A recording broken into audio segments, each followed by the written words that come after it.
Alô? Ah, ok. Acho que eu já vou começar. Eu vou falar sobre engenharia reversa em telecomunicações de satélite. Geralmente, as apresentações que tem nessa área são relacionadas mais a parte de software do que a parte de hardware. Eu vou tentar ficar mais ou menos entre o rádio em si até o começo da parte de software, porque a parte de software em si não é tão complicada, porque geralmente a parte de software é igual para qualquer tipo de rede, então eu vou pegar e falar exatamente tipo, como eu fiz para fazer a recepção de um satélite. No caso aqui vai ser um satélite meteorológico que tem algumas especificações na internet. A especificação não é muito detalhada, tem algumas coisas que estão erradas e tudo mais, mas os conceitos que eu uso aqui para poder fazer o software para conseguir os dados que o satélite manda serve basicamente para qualquer tipo de telecomunicações. Tá?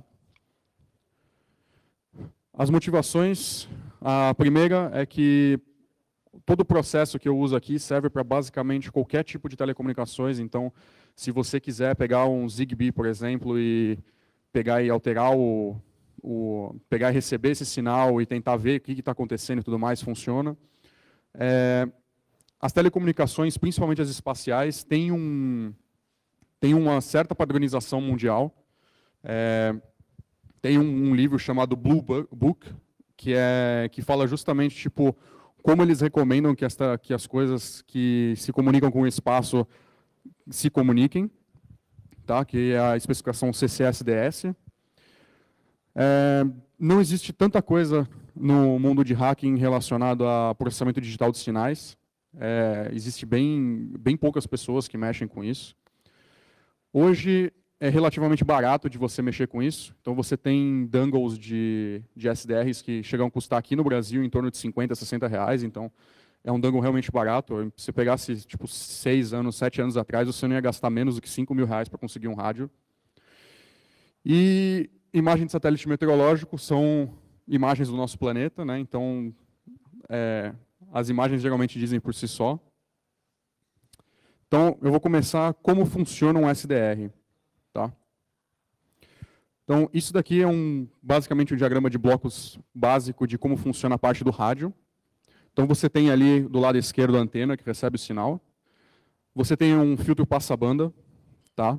O filtro passa-banda, ele basicamente faz, tipo, você quer um sinal, você tem, por exemplo, uma rede wireless, trabalha em 2.4 GHz, só que o canal dela tem 10 MHz de largura, então você não processa o resto disso daí. Então você só pega e faz um filtro passa-banda para 10 MHz na faixa de 2.4 no canal específico que você quer.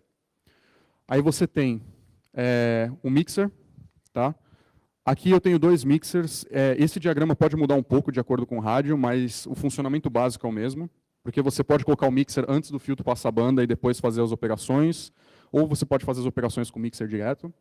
O mixer, qual que é o papel dele? Ele pega e traduz uma frequência para outra. Então, se você está em 2.4 GHz, você tem só 10 MB de banda. Então, você não precisa tratar 2.4 GHz de banda no seu rádio. Você só precisa tratar tipo 10 MB.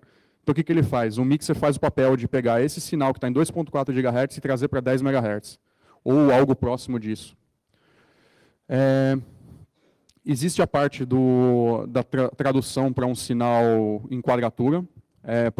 Se vocês veem a parte de cima, não dá para ler daí, mas a parte de cima tem um sinal cosseno de x sendo multiplicado pela entrada e embaixo seno de x. Por que se faz isso?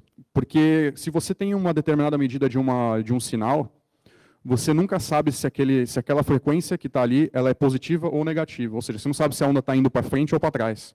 Porque os dois meios geram o mesmo sinal. E isso gera umas ambiguidades. Por exemplo, no mixer, a operação do mixer, basicamente, é uma multiplicação. Então, você pega um sinal e multiplica pelo outro. Se você multiplicar tipo 2 senos, você vai ter uma componente positiva e uma negativa. Então, se você pegar um sinal real e fazer a multiplicação do mixer, você vai ter 2 frequências de saída. Você vai ter tipo uma frequência que vai ser a frequência de um menos a de outro e a frequência de um mais a de outro. No caso, se você fizer isso daqui, você gera um sinal com um número complexo. Então, você tem um sinal que representa qual que é a amplitude dele e qual que é a fase do sinal. Então, se a fase estiver aumentando conforme vai passando o tempo, isso quer dizer que você tem uma frequência positiva. Se o sinal estiver diminuindo conforme passa o tempo, você tem uma frequência negativa. Mais para frente eu vou dar uma explicada nisso daí, mas basicamente, se você fizer a mesma operação com um número complexo, você fizer a multiplicação de dois números complexos, para quem lembra, você vai acabar multiplicando pelo conjugado, e aí, quando você multiplica pelo conjugado, você cancela uma das componentes, que vai ser a negativa, se eu não me engano, e aí você vai ter só uma. Então, quando você fizer essa operação do mixer com um número complexo, você só vai ter uma frequência de saída, você não vai ter duas. Aqui pode mudar, porque você pode ter o mixer antes, tá? E aí depois você só multiplica, só usa um multiplicador aqui por seno e cosseno e gera o sinal em quadratura, ou você gera o sinal em quadratura antes de fazer o filtro passa-banda. Isso é muito específico da implementação do rádio, mas a saída é sempre a mesma. É um sinal em quadratura na frequência central que você sintonizou e com a largura de banda que o seu filtro providenciou. Aí tem os conversores analógicos digitais. Tá? Basicamente, ele só pega o sinal e converte para digital. Vale lembrar que a banda resultante que você tem acesso não é só do filtro passa-banda, você tem a banda que o próprio conversor analógico digital pode receber. E aí você tem o processador de banda base, que aí pode ser, no caso do seu celular, tem um processador específico, rodando um código específico para isso. Ou, no caso, pode ser o seu computador com um software, com um fluxo, ou alguma coisa que você fez na sua máquina. As plataformas abertas que a gente tem de SDR, na verdade tem diversas agora, está cada vez surgindo mais. Eu vou falar de algumas que são as principais que estão há mais tempo no mercado. Então você tem o RTL SDR, esse daqui é a solução mais barata que você pode ter.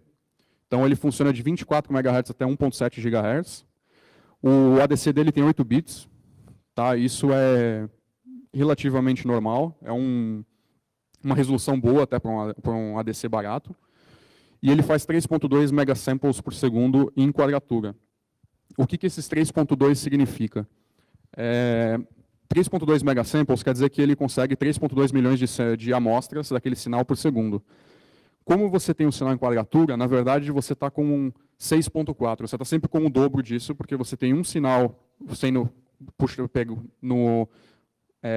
em 0 graus, que é o sinal real multiplicado por cosseno, e você tem um sinal que foi multiplicado por seno, que é o sinal em quadratura, que ele é deslocado em 90 graus.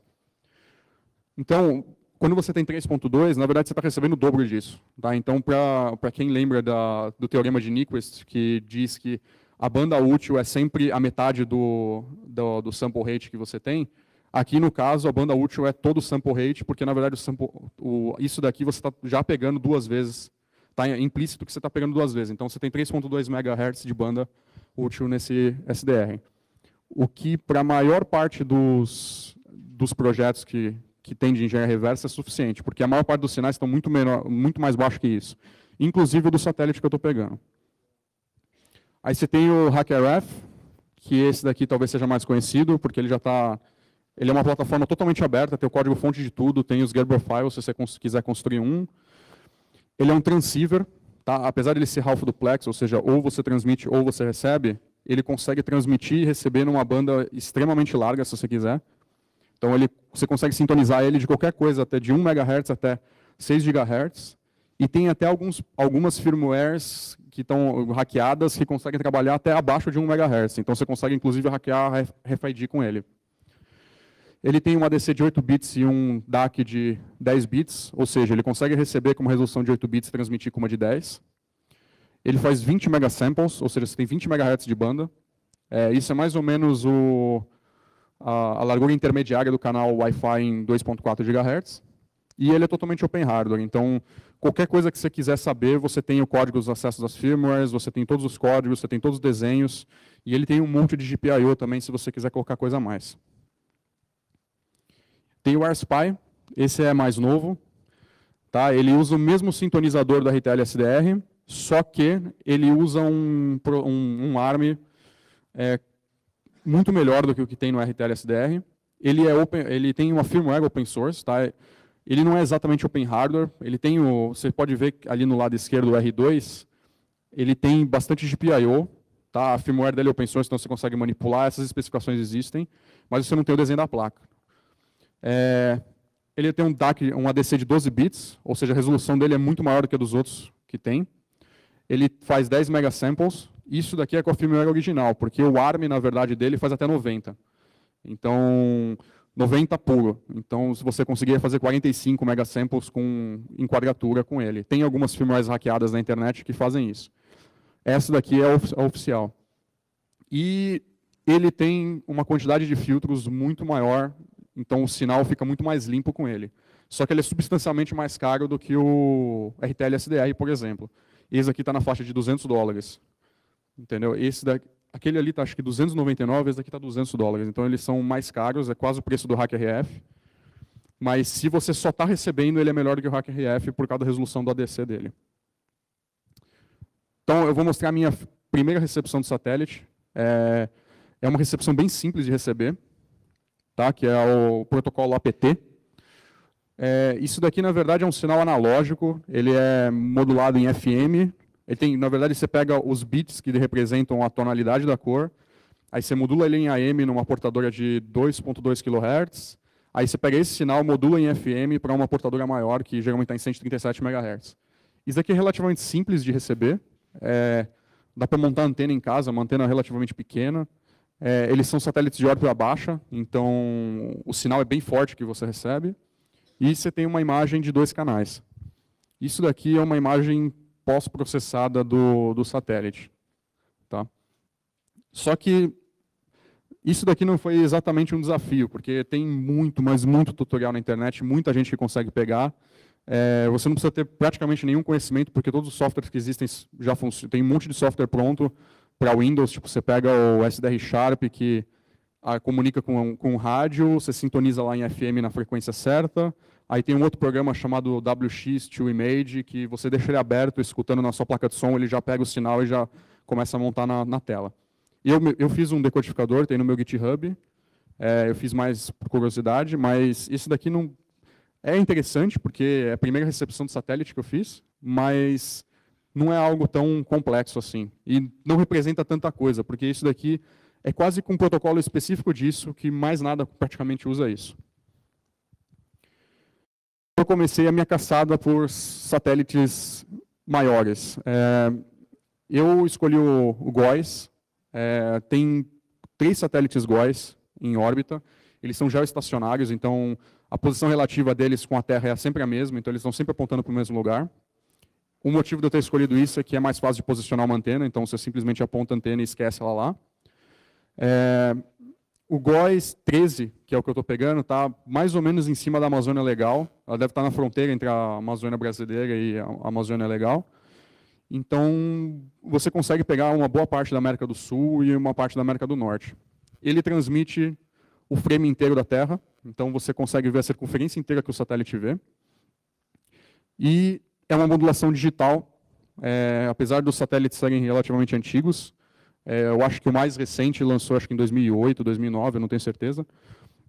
Eles usam técnicas de telecomunicações bem modernas. Então, isso daqui é o meu hardware para receber. Então, eu tenho uma parabólica de 1.9 metros. Tá?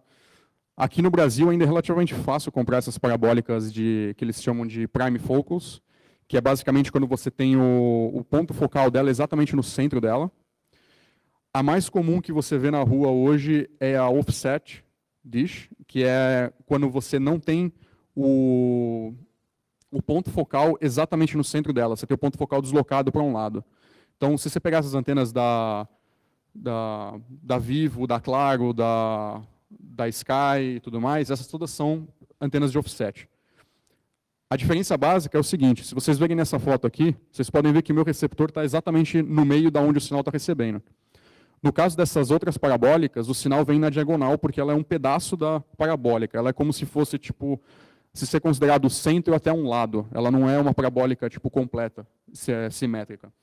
A vantagem disso é que você não tem o seu receptor bloqueando o sinal que vem do satélite. Então, você aproveita muito mais a área dela. No meu caso aqui, você tem uma área morta de 30 centímetros do centro para fora, na parabólica, ou seja, desses 1,9 metros eu estou desperdiçando tipo 30 centímetros deles, ou seja, eu tenho 1,6 metros resultante, que é o que realmente dá para usar. Fora que ainda tem a questão do meu receptor, que tem a abertura de quanto o receptor recebe. Então isso ainda também não é a parabólica inteira, então eu estou recebendo menos ainda. Então eu tenho equivalente aqui a uma parabólica de 1,2 metros, 1,3 metros. Se você conseguir uma parabólica offset de 1,2 metros, você provavelmente vai ter uma performance similar à minha ou talvez melhor. O problema é que aqui no Brasil, o máximo que eu achei de tamanho foi 90 centímetros. Então, eu comprei uns cabos de alta qualidade de RG59, eu comprei certificado da Anatel, custa tipo 4 vezes mais caro do que um cabo normal. E o motivo disso é que a frequência-alvo do satélite que eu estou querendo pegar está em 1,6 GHz. E um cabo ruim praticamente detona o sinal inteiro disso daí. Se você vai usar para receber, por exemplo, o APT, que está em 137 MHz, qualquer cabo que você comprar funciona, mas em 1,6 GHz aí a coisa começa a ficar um pouco mais problemática. E eu tenho cerca de 10 metros de cabo da antena até a minha estação de recepção. Esse caminho eu perco cerca de 11 dB de sinal, então é relativamente grande a perda. Eu tenho 2 LNAs. O LNA é um amplificador normal, só que ele é de baixo ruído. Eu tinha comprado 2 LNAs for all, eu vou mostrar para vocês. Na verdade, eu comprei 3, só que eu comprei um a mais para usar em outros projetos. Só que no fim eu vi que os 2 LNAs for all não tinha ganho suficiente. Então eu usei um logo atrás do filtro, que é o filtro LORT, logo atrás do filtro ali, e depois eu usei um amplificador de satélite normal para compensar a perda do meu cabo até o local. Alguns dias de trabalho. Na verdade, até eu conseguir pegar o sinal do satélite mesmo, eu levei praticamente 1 mês e meio, por diversos motivos. Um deles foi exatamente a iluminação da parabólica, que eu estava usando uma antena helicoide e ela é bem direcional, então eu não estava iluminando quase nada na minha parabólica e o meio é morto, então eu não estava recebendo nada. Então eu tive que refazer esse receptor. E eu uso um AirSpy R2 também. Embora eu suponho que seja possível fazer isso com a RTL SDR também. Então esse daqui é o guia de onda, não dá para ver acho que muito bem, mas tem um... para vocês que já montaram tipo, aquelas antenas de Pringles, é a mesma coisa, só que eu mudei um pouco para funcionar melhor na frequência que eu quero, que é 1,6 GHz, e o wireless é 2,4, então ele é um pouco menor de wireless 2,4. Aqui estão os 3 LNAs for all. Eles são amplificadores de extrema alta performance. LNA geralmente é na faixa de 2 a 3 dB, que ele aumenta de ruído de fundo quando você insere ele no seu circuito. Esse daqui é 0,5 dB. Tá? Isso geralmente já está na margem dos de alta performance. Apesar de tudo, é um cara na República Tcheca, se eu não me engano, que fabrica isso aqui. E eles são relativamente baratos até para o Brasil. O cara manda via carta registrada, tipo, custa 20 euros cada um. Só que assim, um LNA normal aqui custa tipo uns 50, 60 reais. Então ele está mais ou menos na faixa do preço aqui. Como o cara manda via carta registrada, não pega imposto, mas leva 2 meses para chegar, né? Então eu comprei 3, o plano era usar 2 no circuito e 1 em outros projetos que eu tenho. Esse é o filtro da LORT. Isso daqui não é exatamente necessário. Tá? Eu tive que usar porque eu estou muito próximo de torres de GSM na minha casa. E como a frequência do GSM, tipo, tem uma banda que é 1,8 GHz, ela está muito próxima do meu sinal. E, obviamente, a torre tem um sinal muito mais forte do que o satélite. Ele estava interferindo em todo o meu espectro e eu não conseguia ver nenhum sinal. Porque qual que é o maior problema que tem? O LNA, ele amplifica qualquer banda. Se você tiver um sinal muito forte entrando nele, ele vai saturar toda a capacidade de amplificação dele. Se ele saturar, os outros sinais fora dessa banda são atenuados. Então, no meu caso, eu tive que usar um filtro da LORT logo na entrada e depois colocar um amplificador, que não é algo muito bom. Em geral, você coloca o filtro depois do amplificador, mas no meu caso não tinha como fazer isso. Se vocês tentarem reproduzir, talvez vocês não precisem disso daqui. Isso aqui tem que comprar nos Estados Unidos. Eu comprei por $10 cada um.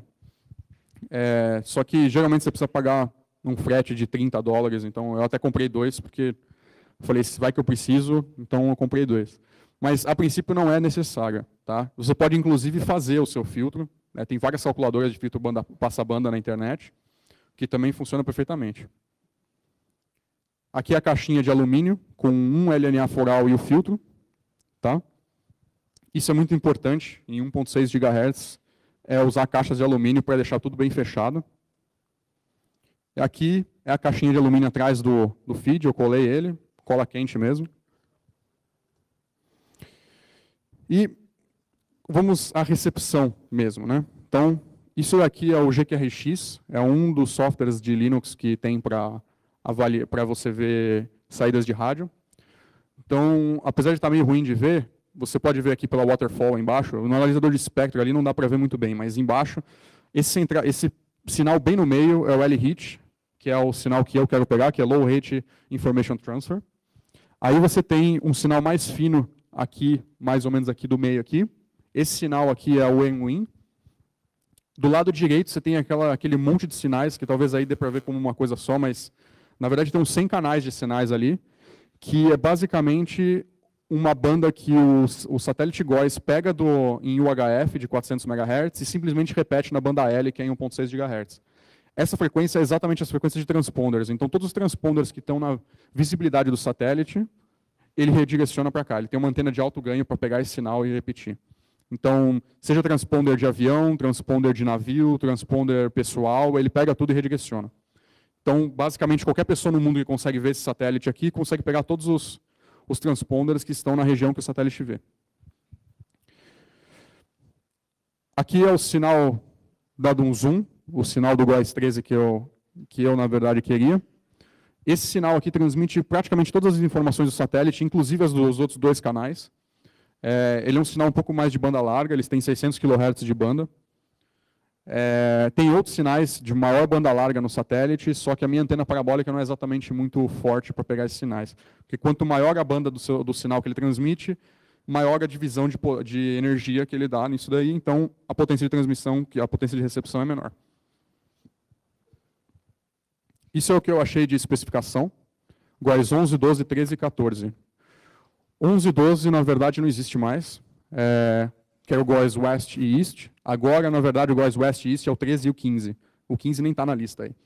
Atualmente só tem o GOES 13, 14 e 15. O 14 ele não faz nenhuma imagem, ele só está como repetidor entre o 15 e o 13. E para se acontecer alguma coisa com o 15 ou o 13, eles simplesmente tiram ele e muda a posição dele e substitui. Tem um adicional também, que é o Himawari 8, que ele está em cima da Ásia, na verdade, e ele faz parte do conjunto de satélites, embora ele não seja um satélite dos Estados Unidos.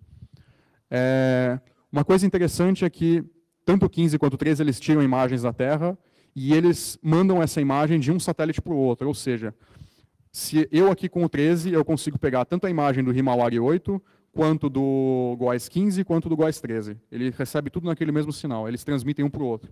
Então, qualquer um dos 3 satélites que você conseguir pegar o sinal, você consegue receber o dos 3. Modulação BPSK, eu vou falar um pouco mais dela um pouquinho para frente. A frequência central do sinal que eu quero é 1.691 MHz. Aqui é a frequência de tradução, isso é o que geralmente eles usam no equipamento deles. No nosso caso, o rádio ele converte direto para a frequência banda base do rádio em si, então essa informação aqui é irrelevante. O symbol rate, que é quantos símbolos eles transmitem por segundo. Eu vou falar um pouco da conversão de símbolo para os bits. Você pode ver que é um número bem quebrado, e isso daqui você pode ver que ele está falando que é o quanto eles mediram, ou seja, isso significa que essa taxa pode variar.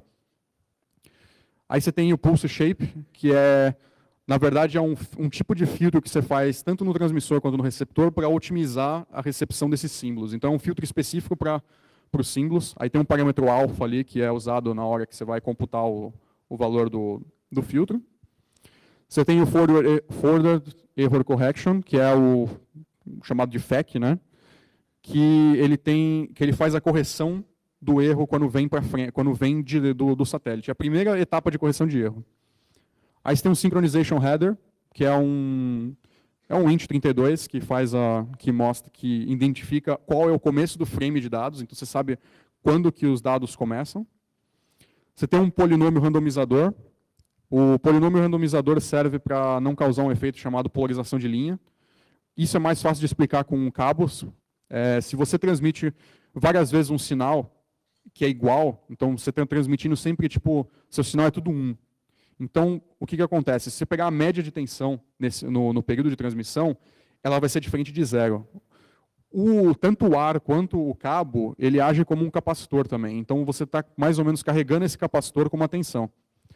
Quando houver uma mudança, ou seja, tipo, quando esse sinal que veio tudo 1 virar 0, você vai ter que descarregar esse capacitor, ou seja, você faz uma corrente de descarga e o seu receptor ou o seu transmissor precisa ser suficiente para conseguir trocar esse estado. Então, isso é ruim porque isso diminui a vida útil dos equipamentos. Então, você tem um polinômio randomizador, porque daí, se você tem os seus dados mais ou menos aleatórios, a sua média tende a ser a 0, ou muito próximo de 0. Aí você tem o Reed-Solomon, que é a segunda etapa de correção de erro. Alguns podem conhecer isso daqui, porque esse Reed-Solomon é usado largamente na área de computação. Acho que quase todos os lugares que precisam de um algoritmo robusto para corrigir erro usam. Então, RAID 6 usa isso daqui, CD-ROM usa isso daqui, DVD-ROM usa isso daqui, Blu-ray usa isso daqui. Basicamente, você tem 2 parâmetros. Você tem o 255 e o 223. 255 é o tamanho do frame do Reed-Solomon. Desses 255 bytes, você tem 223 bytes, que é o seu dado. Ou seja, você tem 32 bytes de paridade. Com esses 32 bytes de paridade, ele consegue corrigir 16 bytes qualquer posição que esteja. Inclusive, ele consegue fazer a correção da paridade também, que é um pouco bizarro, mas ele consegue fazer isso. Então, até 16 bytes dentro dessa sequência de 223, ele consegue corrigir. Tem um polinômio para checar CRC. Tá? Tem um padrão aí, eles não falam padrão, eles só falam polinômio, mas eu esqueci o nome agora do padrão. Mas é um CRC padrão que existe, é de 16 bits. Então, BPSK, o que é BPSK? BPSK é Binary Phase Shift Keying, ou seja, ele manipula a fase para transmitir um dado binário. Então, como ele funciona mais ou menos? Não sei se dá para olhar muito bem aí, mas em cima, o primeiro sinal eu tenho qual é os bits que eu estou transmitindo. O segundo é a frequência portadora, então é exatamente aqui a frequência que vai ser transmitida esses bits. E embaixo eu tenho o sinal modulado. Então, se vocês olharem, tipo, esses pontos aqui, ó, tipo esse daqui, ou esse daqui, ou esse daqui, ou esse daqui, ou esse daqui, você pode ver que você está trocando a direção que a onda está indo. Então, toda vez que você tem um notch desse, um ponto, você está tipo, trocando a fase do sinal. Você pode reparar que ele coincide exatamente com a troca de 1 para 0 ou de 0 para 1.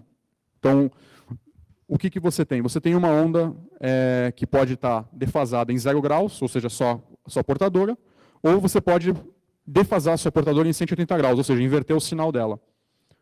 Se você tiver um sinal 1, você tem uma transmissão com a portadora em 0 graus. Se você tiver um sinal 0, você tem em 180 graus.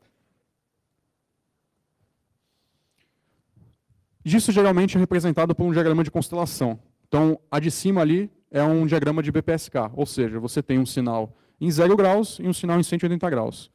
Outras modulações que são usadas, você tem a QPSK, tá? que é modulação em quadratura de fase, ou seja, você tem 4 pontos na constelação, ou seja, você tem 0 graus de defasagem, ali no caso você tem 45, né? Dependendo da constelação que você usa, e você tem defasagens de 90 graus entre os símbolos, ou seja, se você olhasse aqui, esse sinal aqui embaixo, em vez de você ter uma troca de fase bem no meio da onda, você ia ter tipo em 1/4 dela. Tá? Então você poderia ter pedaços de 1/4 sendo quebrados na onda. E você tem o 8PSK também, que é 8 pontos. E qual que é a desvantagem? A vantagem é meio óbvia, você transmite mais dados para cada troca de fase que você tem. Mas qual é a desvantagem disso? Os pontos, que é o chamado de símbolo, eles ficam mais próximos um do outro. Então, qualquer ruído que você tiver na sua transmissão, você acaba podendo deslocar esse ponto para próximo de outro ponto, numa região de outro ponto. Ou seja, no BPSK, você só precisa checar se o I é positivo ou negativo. Desse jeito, você já tem qual que é o seu bit. No QPSK, você precisa checar em qual quadrante está o I, para determinar o primeiro bit, e qual quadrante está o segundo I, ou o Q, para determinar o segundo bit. No caso do 8PSK, você tem 3 bits de saída. Então, você tem que determinar não só em quais quadrantes ele está, mas entre qual quadrante ele está. Geralmente, o mapa de símbolo para bit é feito no código de Gray. Então, se você pegar o QPSK, você vai ter 00 no lado direito em cima, e aí andando em sentido anti-horário, você vai ter 01, aí 11 e 10. Tá? Esse geralmente é o mapa. No caso de 3 bits, a mesma coisa. Você começa tipo, em fase 0 e vai fazendo 000, aí 001, 011, 100 e assim por diante. Isso daqui, a primeira etapa que você precisa fazer para recuperar o sinal, você precisa, para você poder pegar um sinal BPSK, como você está tratando de fase, você precisa estar exatamente sincronizado com o sinal que o satélite mandou, com a portadora que o satélite mandou. Só como você está manipulando demais a portadora, e gerando esse sinal aqui, você tem um espectro relativamente poluído com isso. Então você não tem a portadora a mais. Você tem tipo uma consequência da portadora. Isso daqui é um circuito chamado Costas Loop. Apesar de parecer meio complicado as fórmulas ali, ele é relativamente simples de implementar em código. Isso daqui geralmente tem... Ué, desligou o projetor?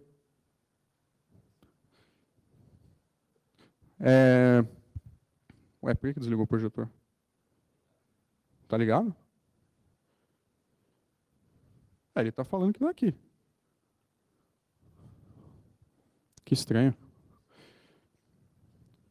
O Costas Loop...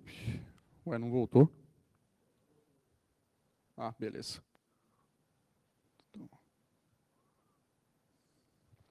Beleza.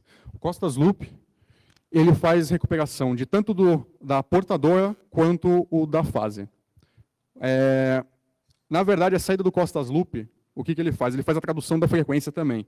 Então, se o seu sinal estiver deslocado, sei lá, 1 kHz para o lado, isso já acaba com toda a sua sincronia. E então, a saída do Costas Loop já pega e ajusta o sinal de recepção para a portadora. E ele sincroniza a fase também. Isso daqui é um diagrama do GNU Radio, alguns de vocês devem conhecer. É um software para você criar rádios. Aqui eu tenho, nesse canto aqui, a entrada por arquivo, se eu não me engano. Aqui é uma entrada via Wave. Aí eu tenho entrada aqui por arquivo, então eu tenho um arquivo gravado do que eu recebi do satélite. Eu geralmente faço isso porque fica mais fácil de analisar depois. Aqui eu tenho a entrada Osmocom, que aí é direto do rádio, então eu consigo fazer esse processo em tempo real.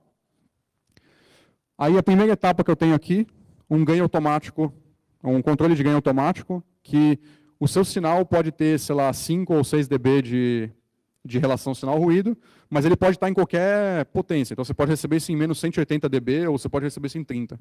Então a ideia desse bloco aqui é você manter seu sinal mais ou menos sempre no mesmo lugar. Então, independente de você receber em menos 180 ou receber em menos 50 ou menos 30, você vai ter mais ou menos em torno de menos 30, menos 40.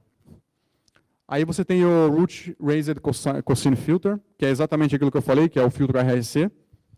Então, aqui não dá para ver, mas o parâmetro aqui, você tem qual é a quantidade de símbolos por segundo e qual que é o alfa que está passado lá, embora o alfa você pode variar para tentar achar o melhor valor, ele não é tão crítico assim. Aí você tem o Costas Loop aqui. Costas Loop, esse daqui é de ordem 2. Você pode usar um Costas Loop de ordem 3, que na verdade é um Costas Loop de 4 pontos. Então, se você usar QPSK, você usa um de ordem 3. Se você usar um BPSK, que é o meu caso, ordem 2. Se usar um 8PSK, você usa um de ordem 4. Isso daqui, a saída dele vai ser o quê? Vai ser o sinal que veio do satélite sincronizado à portadora que o satélite mandou. Então, eu tenho um sinal sincronizado certinho. Só que se vocês verem, tipo, no sinal que vem modulado, eu tenho um outro problema. Aliás, muitos problemas. Eu tenho essa oscilação do sinal, eu tenho essa troca aqui, mas eu não sei exatamente. Eu sei o symbol rate, certo? Só que ele pode variar. Então, eu não sei exatamente como é que o satélite transmitiu. Então, eu sei esses pontos aqui, mas eu não sei como interpretar isso como símbolos. Então, eu preciso recuperar o clock de entrada do negócio. Aí você tem um bloco chamado Muller e Miller Clock Recovery, que é esse daqui, que você dá um chute inicial para ele. Então, você fala, olha, deve estar em torno de 293.833 símbolos por segundo, que é o que estava na especificação. E ele simplesmente usa esses picos aqui para tentar achar o clock real. Um detalhe, a randomização ajuda nisso. Por quê? Se você está randomizando seus dados, as médias de trocas de 1 para 0 vai ser mais ou menos estável. Você vai ter mais ou menos 50% de uns, 50% de zeros. E qual que é a vantagem disso? Que, na média, passando o tempo, você vai ter o seu symbol rate estável. Então, isso ajuda também para a sincronização de símbolos. Então, sendo sincronizados símbolos, na saída você já tem, basicamente, o seu sinal da constelação. Então, o que eu faço? Eu tenho um bloco aqui, complex to real, que pega só a parte real do sinal. Ele tá, então, sai um float. Desse float eu pego e converto ele para um char e eu salvo num arquivo. Então, nesse arquivo vai estar sendo salvo os símbolos em BPSK. Então, eu vou ter qualquer coisa de menos 128 até 127, que representa a minha posição na constelação. Então, isso daqui é a saída da constelação. Então, você pode ver que o ruído espalha bastante os pontos. Tá certo? E vamos para a decodificação. Então, a primeira coisa, achar o período do frame. Tá? Isso é importante porque você precisa achar o quanto que as transmissões se repetem. Tem alguns jeitos de fazer isso. Você pode chutar um valor. Então, você tem uma palavra de sincronia. Então, você pode ver que existe um padrão aqui sendo transmitido. Só que você não consegue ver esse padrão muito claro. Parece que ele está meio na diagonal, tá vendo? Então, ou seja, você está com o tamanho errado de frame. Então, você pode tipo, ir chutando num visualizador. Esse aqui é um visualizador de bits. Tá? Ou você pode usar um visualizador de bytes também, converter para imagem e você vê a tonalidade. E aí você pode ir chutando os valores e achar. Quando você achar, você vai ter mais ou menos uma coisa assim. Outra coisa que você pode fazer, que eu vou explicar um pouco mais para frente, é você usar o próprio sinal de sincronia para achar. Se você achar dois sinais de sincronia, você sabe qual que é o período do frame. Vale lembrar que tipo, isso daqui não é um sinal de sincronia, isso daqui é um frame em branco. Tá? O sinal de sincronia, na verdade, é só isso daqui. O sinal de sincronia sempre vai se destacar na visualização de bits, porque ele é a única parte do sinal que não é randomizada. Então, como o seu sinal é randomizado, a chance de ele colidir com essa palavra de sincronia vai ser extremamente pequena. E se você visualizar em mapa de bits, você vai ver ele muito claramente. Aqui, no caso, o frame em branco também fica muito claramente. O que isso pode te dar uma dica. Sabendo que existe uma padronização assim, você sabe que aquele dado é constante. Tendo esse dado constante, muito provavelmente o frame vai estar em branco. Ele estando em branco, isso significa que ele é o seu polinômio randomizador, que isso também pode mudar. O frame em branco não necessariamente é tudo zero. Ele pode ser tudo zero, tudo 1, ou no caso dessa sequência de 0, 1. Então aí você tem que fazer esse mapa para achar o rate. Então aqui eu estou mostrando aqui, eu tenho 3 frames em brancos aqui. 3 frames não, né? Eu tenho 1000 frames aqui, né? Porque aqui cada linha aqui é um frame. Então eu tenho 3 conjuntos de frame em branco e dados. Se você ver aqui do lado, uma coisa que permanece constante é a palavra de sincronia. Então esse é o sinal de sincronia. E aí tem um problema. No começo eu falei da correção de erro, o FEC. Os sistemas, a palavra de sincronia, ela passa por esse sistema de correção de erro. O Reed Solomon não altera os seus dados. Então é aquele negócio, se você tem certeza que seu sinal está muito bom, você pode simplesmente ignorar o Reed Solomon, pega seus dados e já trabalha. Isso dá para fazer. No caso dessa correção de erro, você não consegue, ela altera os dados. Então você precisa fazer o processo reverso. Tá? Ele usa codificação por convolução. Tem os parâmetros do satélite GUIs, ele passou lá no começo, mas isso daqui, basicamente todas as redes wireless usam algum padrão que existe. Tem uma tabela de padrões desses parâmetros, e você pode chutar os parâmetros, e às vezes os parâmetros são bem visíveis, porque a palavra de sincronia, quase todos os sistemas de wireless usam aquela palavra de sincronia. Então, usando aquela palavra de sincronia, você consegue meio que deduzir o que é a saída dela. E para você poder fazer o reverso dessa convolução, você tem que usar um algoritmo chamado Viterbi. E eu vou explicar o que ele faz, na verdade. Mas, Para você rodar o seu Viterbi, você precisa estar com o frame sincronizado, ou seja, a sua palavra de sincronia tem que estar no começo do arquivo que você está convertendo de volta. O jeito mais fácil de sincronizar, pelo menos eu acho, você pega a palavra de sincronia e passa através do codificador de convolução. Então você vai ter a palavra de sincronia codificada. Tendo a palavra de sincronia codificada, você usa um filtro correlacional e vai procurando a relação até achar o ponto mais alto. A hora que você achar o ponto mais alto, provavelmente a palavra está ali. E aí você pode usar isso também para achar o período do frame. Achando isso daí, simplesmente desloca todos os seus dados e deixa essa palavra de sincronia logo no começo. Então, isso daqui é um codificador de convolução. Então, o K, que no caso lá é 7, aqui eu tenho um de tamanho 3. É o número de bits que você tem num buffer. Tá? Você tem o G1, G2, no caso lá é só 2, aqui tem 3, que são os polinômios de codificação. Para cada polinômio que você tiver, você tem um bit de saída. Ou seja, você muda a taxa de bits que você está mandando para fora. No caso aqui, você tem 3 bits de saída. E a operação é relativamente simples. Então você tem esses 3 bits no buffer, seus bits vão sempre entrar pela direita, ou pela esquerda. Então toda vez que você pega um bit do seu bitstream e joga no da esquerda, você desloca tudo para a direita e joga para a esquerda. Então ele vai andando os bits ali dentro. E os bits de saída são a operação XOR, ou soma de módulo 2, entre esses bits, dado o polinômio. Ou seja, para cada lugar que o polinômio for 1, você faz a soma. Ou seja, para o polinômio 1, a saída 1 vai ser a soma de todos os bits. No polinômio 2, a soma vai ser do primeiro bit e do último bit. E no polinômio 3, a soma vai ser dos 2 últimos bits. Então você tem, para cada bit que você entra, você tem 3 de saída. No caso aqui, você tem um buffer de 7 bits, só que os seus polinômios são 2. Ou seja, para cada bit de entrada, você tem 2 de saída. Ou seja, a sua palavra de sincronia, que tem 32 bits, em teoria, vai gerar 64 bits. No caso, a especificação diz que você precisa rodar esse sistema até o seu buffer inteiro virar 0. Ou seja, depois que acabou seus bits de entrada, você vai enchendo de 0 até ele ficar com 0. Ou seja, você não vai ter 64 bits de saída. Para uma entrada de 32, você vai ter 76. Eu geralmente ignoro esses bits a mais e simplesmente procuro a correlação.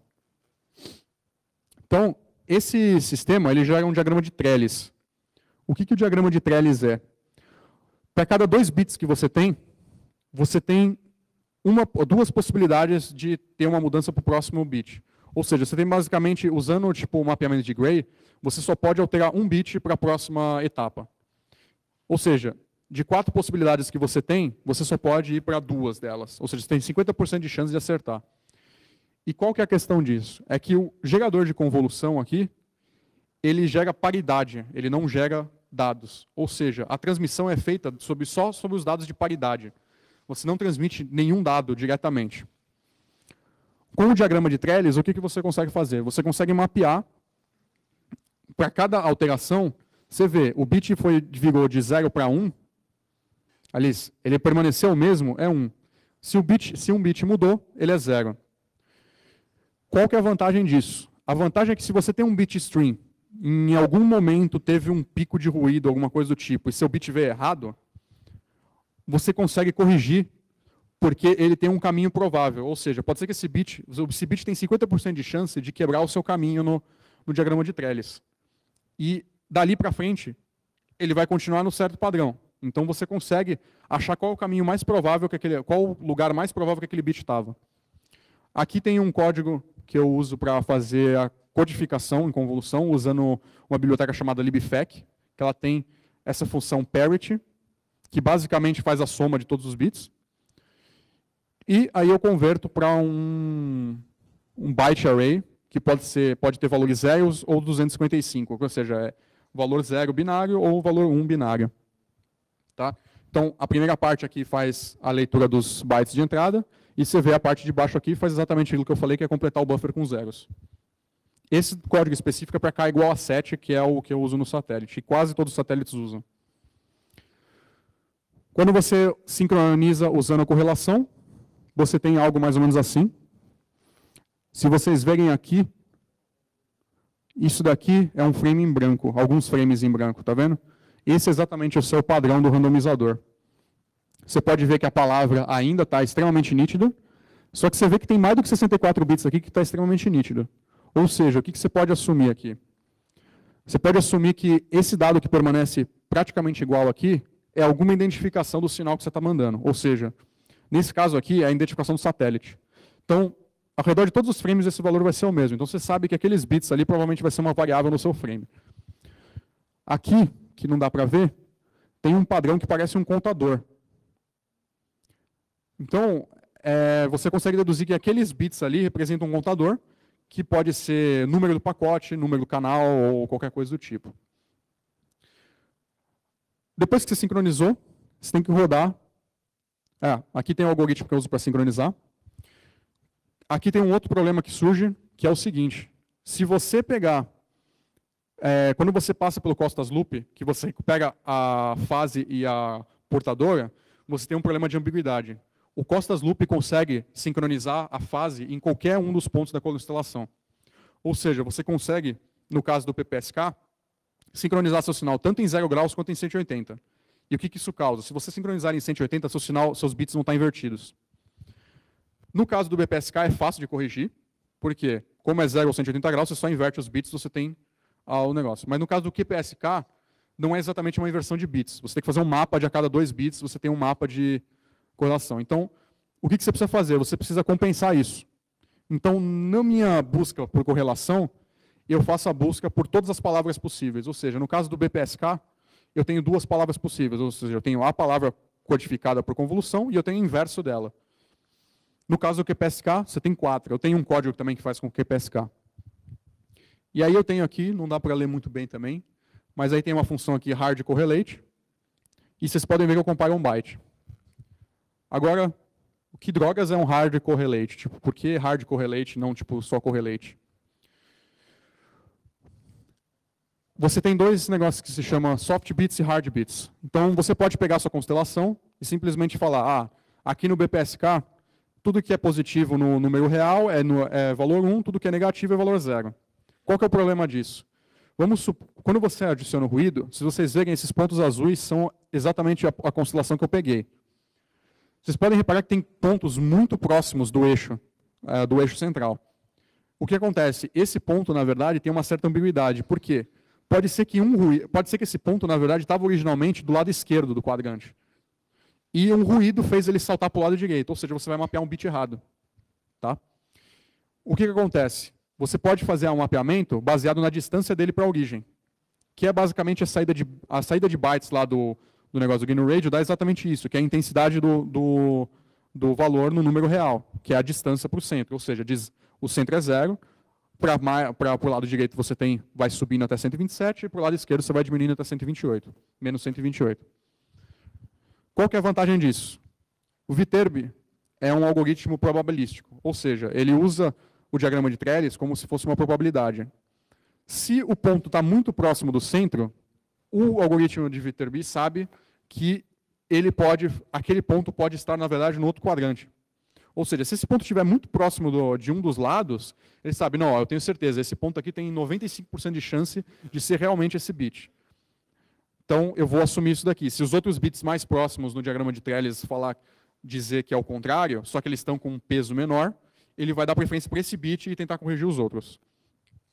Então, só nessa etapa aqui, além de você conseguir corrigir o erro, você ganha cerca de 2 dB no seu sinal. Na verdade, você não ganha esses 2 dB, mas seria o equivalente a você receber com 2 dBs a mais de sinal. Por isso que eu sempre faço, quando eu faço a correlação, eu tenho que considerar o caso ideal. Então, a minha palavra, os bits estão mapeados entre 0 e 255. No caso da minha palavra, eu tenho certeza dos bits. Então, eu coloco 0 para 0 e 255 para 1. E aí eu comparo qual que é a distância entre eles e somo isso daí numa variável. E aí eu tenho quanto que é a probabilidade daquela palavra estar ali. O algoritmo de Viterbi ele faz um negócio até interessante, que é... Eu não sei se vai dar muito tempo de falar, eu vou falar mais rápido por cima. Mas o caso que eles mostram como exemplo é... Você tem, numa vila, pessoas ficando doentes com, sei lá, febre. E você tem uma causalidade. Você sabe, o médico sabe que tem uma causalidade. Tipo, se eu estou com febre, as pessoas que vivem próximo de mim têm uma probabilidade de ter febre. Só que ele não tem como perguntar para o paciente, você está com febre ou não. Ele só tem como perguntar, tipo, você está se sentindo normal, você está se sentindo meio tonto, ou você está se sentindo com febre. Porque o cara pode falar que ele está se sentindo com febre e também não está se sentindo com febre. Ele tem esses 3 estados e ele precisa descobrir que todos aqueles pacientes, na ordem que eles vieram para o hospital, se eles têm febre ou não. O algoritmo de Viterbi resolve exatamente isso. Então você tem esses 3 estados possíveis e cada estado desse dá uma probabilidade para o cara, para a própria pessoa ter febre e para a próxima pessoa também. Então, se você tiver 99% de chance de ter febre, muito provavelmente as pessoas que estão próximas de você talvez tenham uma chance muito mais elevada disso. O algoritmo de Viterbi faz exatamente isso. Só que, no caso, ele é usado para correções de convolução e coisas do tipo. Então, aqui é basicamente por que usar softbits. Tá? Tem uma outra vantagem que é o seguinte, né? Trabalhar com bits em C ou alguma coisa do tipo é horrível. Então, trabalhar com comparação de bytes é muito mais rápido e mais fácil. Então, tem essa vantagem também. Então, as estatísticas que eu tenho sobre a decodificação por Viterbi. O Viterbi chega a corrigir 100 bits, no meu caso, eu tenho um sinal de 6 dB, a correção média de 100 bits entre 8.192 bits. Isso daqui é um sinal bom. Tá? E a correlação da sincronia é de 56 para 64. Então, 56 bits da minha palavra que eu comparei bateram com o frame. Isso daqui acontece, geralmente você não vai conseguir mais do que 56, porque como o gerador de convolução tem aquele buffer interno, quando ele começar a codificar a palavra, ele vai ter valores dentro daquele buffer que representam o frame anterior. Ou seja, o começo da sua palavra provavelmente não vai ser visível, vai ser como se fosse um ruído. Você só vai conseguir ver dos 10 bits para frente, por assim dizer. E por isso a sua correlação nunca vai dar 100% de correlação. Então aqui é depois da saída do Viterbi. Então você pode ver que agora o padrão do contador fica bem mais claro aqui. Vale notar que está invertido aqui. Então o preto é 0 e o branco é 1. Então você pode ver que o contador é invertido aqui. E aí você já pode começar a fazer umas análises de bit aqui. Então aqui tem uma mancha preta, que provavelmente é algum sinal constante, que deve representar uma identificação do satélite, que você vê que ele se estende um pouco mais aqui. Ou uma representação do satélite, ou alguma coisa que a maior parte dos bits é 1.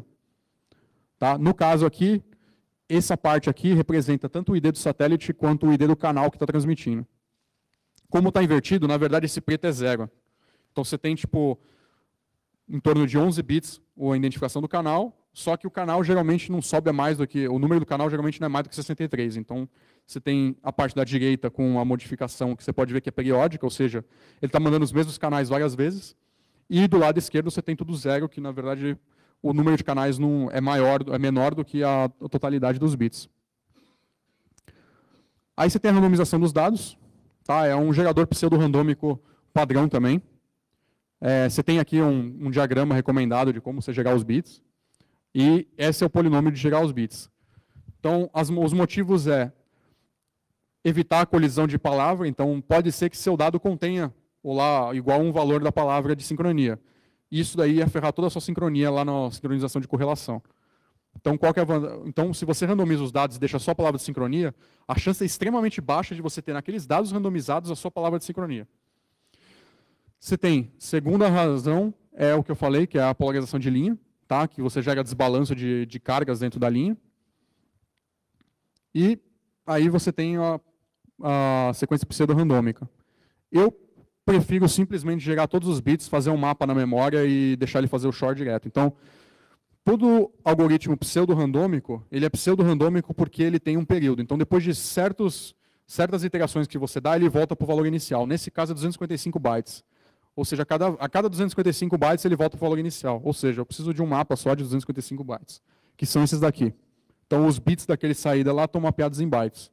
Então, para eu derrandomizar o meu frame, eu só pego e rodo isso daqui para todos os dados que tiver no frame. Então, pego esse bloco aqui, faço um shor, e eu consigo derrandomizar os dados. Tá? Isso aqui é a vantagem de fazer isso aqui, é que isso aqui cabe no cache do processador, então ele vai fazer extremamente rápido isso. Correção do Reed-Solomon. Você tem, o que eu falei, 223 bytes de dados para 32 de paridade. Só que tem um detalhe que não está documentado, que ele é intercalado dessa maneira. Então, aqui em amarelo você tem os dados e a paridade que vem no frame. Só que ele é intercalado em 4.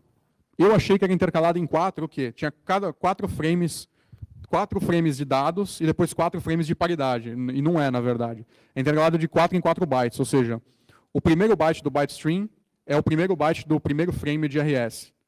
O segundo byte é o primeiro byte do segundo frame de RS. O terceiro byte é o primeiro byte do quarto frame de RS. Então, ele é intercalado por bytes. Ou seja, o que eu tenho que fazer? Eu tenho que pegar cada byte, separar, quebrar eles em 4, criar 4 frames de RS, rodar o algoritmo de Reed-Solomon e depois pegar e tirar, fazer o inverso disso para construir esse frame de novo para fazer a correção. Tá?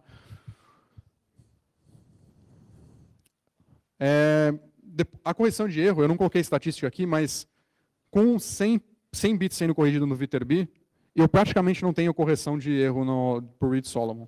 Então, precisa ter um sinal muito pior para você realmente usar. Então, aqui eu tenho o diagrama inteiro do bloco, então, dados randomizados, o shor. E se vocês verem isso aqui, parece muito um diagrama do pacote de Ethernet. Ele tem um layer a mais, que é esse layer intermediário aí de checagem. E aqui eu não vou falar muito, porque já está acabando o tempo, mas esse daqui tem especificação. Então, vocês depois podem olhar no meu blog, tem lá os links. E isso daqui deu um pouco de trabalho, mas isso aqui é basicamente você identificar qual é o tipo do pacote, que tem o APID ali com o Application ID. Você pega aquele Application ID, você sabe o que é o conteúdo dele, então você consegue construir uns arquivos, que é a saída aqui no transporte, que é a última linha, que é o arquivo VLHit. Isso aqui é uma das mensagens que eu recebi, né, do satélite, eles mandam isso aí periodicamente. Eu estou com um problema porque eu não consegui as imagens ainda, porque elas usam um tipo de compressão tecnicamente proprietária. Eu ainda não resolvi esse problema ainda. Mas até mandei um e-mail para esse e-mail que está aí, e esse e-mail não existe. Essa mensagem é mandada desde 14 de abril de 2010, então eu suponho que eles nem lembram que essa mensagem deve ser mandada até 2018. Essa aqui é uma imagem da Terra aqui, que eu peguei, tem um colega meu que ele consegue fazer as decodificações. É 1 km por pixel de resolução para a faixa visível e 4 km por pixel na faixa infravermelha. Então é uma resolução bem grande. Você tem, essas imagens têm 10.000 por 10.000 pixels. O que está faltando? Tem 2 canais, o MDL e o DCPR, que não tem muita especificação, e a decompressão que eu falei. E enquanto eu deixo aqui só os links para se vocês quiserem mais informações, e depois também para perguntas, provavelmente não vai dar tempo, mas vocês podem me perguntar, ainda vou ficar aqui no evento, vocês podem perguntar para mim. Qual que é a questão que eu estou apresentando isso aqui? Primeiro, não tem muita gente nessa área, e segundo, que as agências espaciais assumem que ninguém tem capacidade para pegar um sinal disso daqui ou transmitir um sinal para satélite. Ou seja, nenhum dos sinais são protegidos. Satélite meteorológico, beleza, tipo, ninguém vai querer prejudicar um satélite meteorológico porque tem colaboração mundial. Satélite militar geralmente é criptografado, nem todos são. Mas você tem, por exemplo, a rede Iridium, que é uma rede de telefonia celular, via satélite, que eles são criptografados, mas teve um cara que vira e mexe me manda os áudios dos satélites, recebendo dos telefones, e como é uma rede de transponders, você tem todos os celulares do mundo falando em Iridium transmitidos para o mundo inteiro. Ou seja, você consegue pegar qualquer áudio de qualquer pessoa no mundo falando num celular Iridium, decodificar, porque a criptografia deles é basicamente uma tabela e eles fazem shor, né? Então é fácil de deduzir. Então, essa área ainda tem muita parte de segurança que é muito arcaica. E você tem um sério problema que os softwares que a NASA usa, por exemplo, para decodificar esse negócio, são softwares de 2002, 2004, ou seja, roda no Windows XP. Entendeu? O algoritmo de descompressão está compilado com o GCC2. Então, é aquele negócio, se você conseguir transmitir um sinal, por exemplo, na faixa de DCPR, que é a faixa dos transponders, você consegue transmitir um sinal com um payload malicioso, sei lá, fazendo um buffer overflow, que vai acontecer de dar um buffer overflow porque todas as máquinas estão usando softwares de 15, 16 anos atrás. Então, eu espero que vocês tenham gostado. Se vocês tiverem alguma pergunta, eu acho que já está bem em cima do horário, então vocês podem me perguntar lá fora, ou aqui mesmo, sei lá, só para não atrapalhar o próximo palestrante. Espero que vocês tenham gostado, que vocês tenham se interessado. O segundo link é meu blog. Eu ainda não postei os relatórios dessa parte de código, mas já tem da minha antena, então se vocês quiserem dar uma olhada, eu devo postar durante essa semana o relatório da programação. Mas é isso aí, espero que vocês tenham gostado e obrigado por ter vindo aqui.